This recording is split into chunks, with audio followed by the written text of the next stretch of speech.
Hello, everybody. Gage says it's empty. Let's go see what's in the fridge today.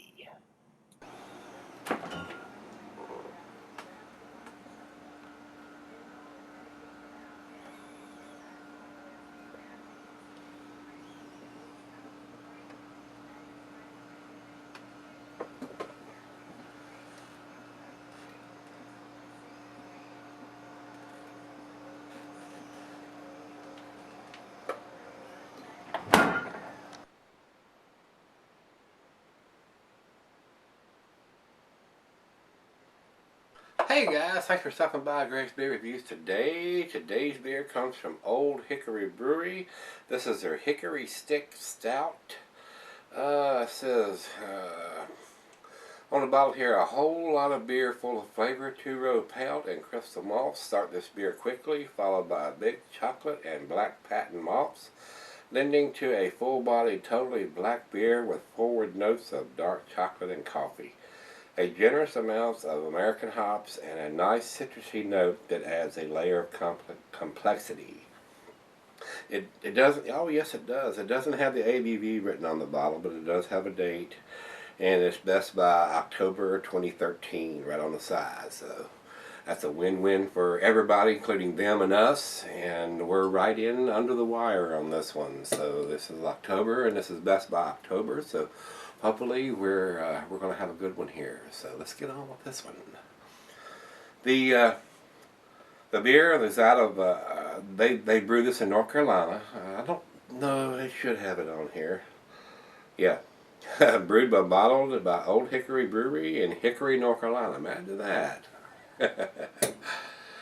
Got the date on the bottle. Only thing that I don't see on there is the ABV. So it doesn't have the ABV on the bottle, and we kind of want to know that, whether it be a 5% or a 10%. That'll tell you how long you can fridge or cellar this beer. So this is a 5.80 according to Beer Advocate here. So since it don't have it on the bottle, we're going to go with that.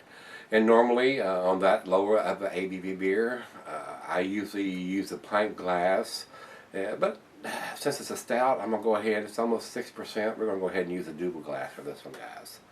Food pairing for this beer, cuisines of barbecue cheeses are the buttery, brie, Gouda, Havarti, Swiss, your earthy cheeses, Camembert, Fontina. And since it is a stout, it goes well with your chocolate dishes. And the meat for this is beef, shellfish, and smoked meat, game, and grilled meat. So a lot of choices there. These stouts go with your bigger dishes, your more potent dishes. I don't know if I would drink this with spaghetti, but if that floats your boat and blows your hair back, my God, do it. That's what I say. If you like that kind of beer with that kind of a dish, absolutely do it. That's just recommendations. It doesn't mean it's for everybody. If you like a stout in the middle of the day or for breakfast or whatever the deal may be, by golly, do it. That's what I say. Life's too short. Enjoy the beer that you like. Drink good beer. Don't drink that crappy, fizzy yellow water. I did it for many years, and I don't do it anymore. I don't session beers, and I drink good beers now. I don't drink the three big macro lagers anymore. So a lot of you that are subscribers to me know that I do not drink those beers anymore. I've been asked to review different beers from those companies, and I don't support those guys. I mean, they have enough money in their pockets, and InBev has been buying up breweries left and right over the last 3, 4, 5 years. So they have their hand in the craft beer industry, and what comes to mind right off the bat is the Bourbon County stuff that's been bought out by them. So, and they've moved some of their production to other locations in New York and other places, and those beers aren't as tasty, in my opinion, as they used to be, or they could be. So, and the ones that are still done up there in the main brewery in Chicago still to be fairly tasty, like the Bourbon County Stout. But they are, that one particularly is kind of hot when it's fresh. So it's a good beer to cellar, as long as they continue to not mess too much with the recipes of those guys. I still think they got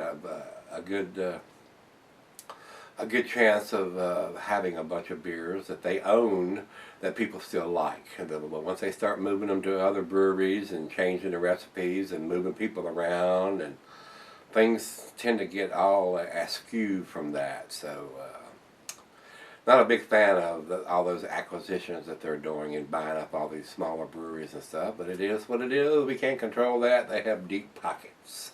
So let's get on with this one. It is an American Stout, 5.8%. It says availability on this one is year-round. So if you can get Olde Hickory Brewing's beers in your area, I don't think they have a big distribution. I cannot even get these in Virginia. I picked this up in North Carolina and went to Total Wine a couple of months ago. So we're coming in on the wire because it does have a date on the bottle on this, and that was one of the reasons I bought it. And you're going to find out as time progresses here, I'm not going to be buying a whole lot of beers that don't have a date on them. Especially coming up in 2014. If it doesn't have a date on your beer, and I don't know that it's fresh, now a lot of the beers that aren't dated, I know when I buy them at Kroger's and stuff, the distribution on those, they don't hang around long on the shelves, a lot like the Three Floyd stuff. They're fairly fresh, but still, you can get an old beer. As a matter of fact, before we get on with this one any further, I just went down and bought some beers at the Kroger store down here, and they had some beers there that were out of date, and they had just got them in. So, I mean, just because you haven't seen it before and you go in every week doesn't mean the beer is fresh. I mean, a lot of these distributors will send beers out just to clean out the warehouse, just like I'm cleaning out the fridges now. So, you can get an old beer at a big grocery store chain or something you haven't seen the week before, and it's there this week. So check those dates. If it don't have a date, let it sit. Let some other sucker come by there and pick it up. It amazes me that we're in 2013 and craft beers are undated. It blows my mind, especially on the lower ABVs and your hoppier beers. I mean, those are just critical that you need to get them as fresh as possible. So, and the bigger beers, it's not a big deal. I mean, it absolutely, you can sell those 8, 9, 10% beers for a while, and they're not going to go bad as for a darker beer or something like that. But if they're an IPA and even a double IPA, you will lose some flavor and some hop presence over time. So try to get them as fresh as you can. If it doesn't have a date, let it sit. All right, guys, let's get on with this one. The food pairings. I think I went through that. Glassware is a pint, becker, the stein, tumbler, mug, or the Sidel or the Sniffner. I'm going to step out of the bounds and use a Dougal glass for this one, guys. So I'm going to try to enhance the aromas just a little bit on this one instead of pouring it into a regular pint glass.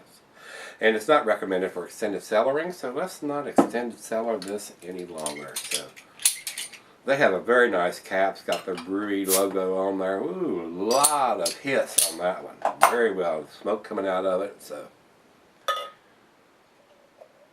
And this is a low ABV beer, so I better not pour it too cool. I mean, because we're getting a big head already. Look at that. And this is not a chilled glass. Look at that head already. I mean, we got 3 fingers of head on this beer. And I poured it down the side. A lot of big bubbles around the outside of the glass there. And it's very creamy looking on top. And I wasn't even able to pour half the beer in that glass. And the bigger bubbles are trying to escape coming up, and look at here. Can you see it? There's another one coming up. Pow. Very well carbonated in my opinion. So let's get it over to the light and see what we got. There is no light. It is very black. Very characteristic of what a stout would look like. No light around the outside of the glass. Very dark, very opaque beer. No light penetrates to it. So, and the head is dissipating fairly quick with these large bubbles, as you can see. Very large bubbles around the outside of the head there. See if I can get a little more in there.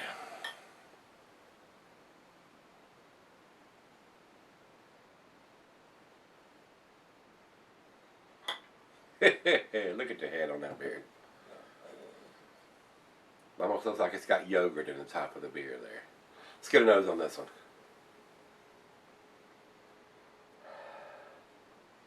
Rich caramel malt chocolate.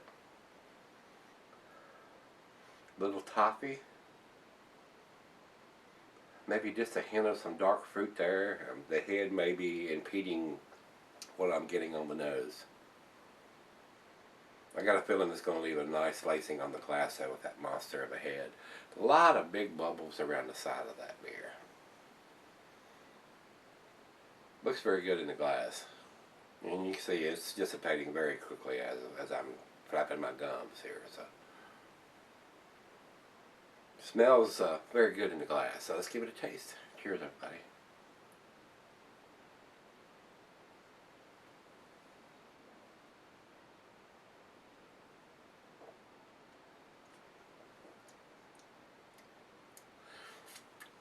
I don't know what the IBUs on this beer are. Let me see if it says. IBUs are 52. I thought I tasted a little bit of bitterness in there. Very high IBUs for a stout, in my opinion. Almost into the IPA range, between 50 and 70, or even higher for some of the other IPAs and the double IPAs. Some of them are well over 100.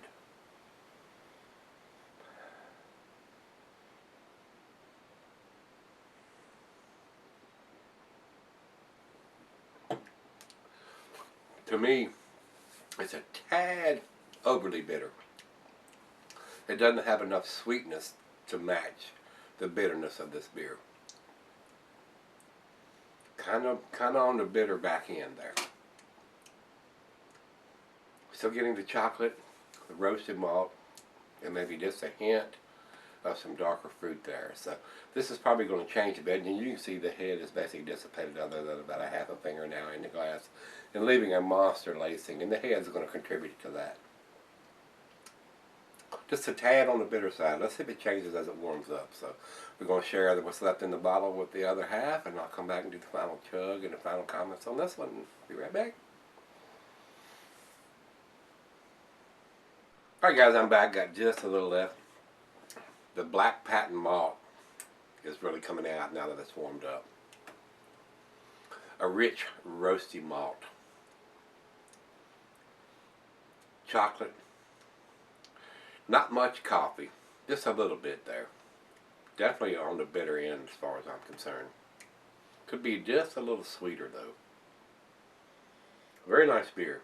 I mean, don't get me wrong, got the date on the bottle. Low ABV stout. Very sessionable, not getting any alcohol.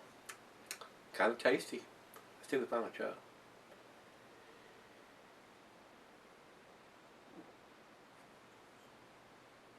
Awesome lacing on that. Oh, that's a little bit in there. Awesome lacing on the glass. I mean, from start to finish, very nice. Very, very nice. I don't think it's quite to the A category, but it is definitely a good B beer. And I'm going to get, since it's got the date on the bottle, I'm going to give it to 7, which is a B+.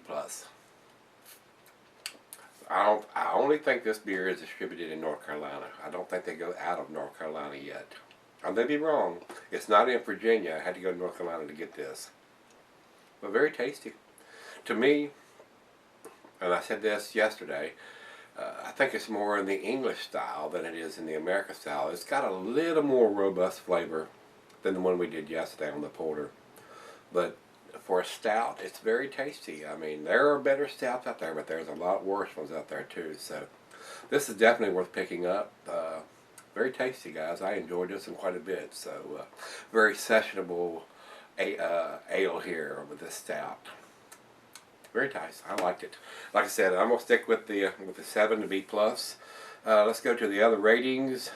Rate Beer says it's 85 overall and 76 in the style. So somebody's not liking the style there too. So my personal opinion, and it's just my opinion, it's more into the English style than it is the American style. Still tasty beer though. Let's see what Beer Advocate says. Beer Advocate says it's 84, which is in a good range, and I agree, it is a good beer. It's definitely a nice sessionable stout, low ABV. You could drink 2 or 3 of these. Remember, it's a 22 ounce, or definitely a nice one to share with somebody. So it's good beer. So if you can get it, if you're in North Carolina, or if somebody will send you one, This is a good one to try. Like I said, it's going to not knock your socks off or your hair back or anything, but it's very tasty. So if you had this one, give me some comments back on this one, whether you liked it, didn't like it. And as always, rate, comment, subscribe, and let's see what's in the fridge tomorrow. See everybody then.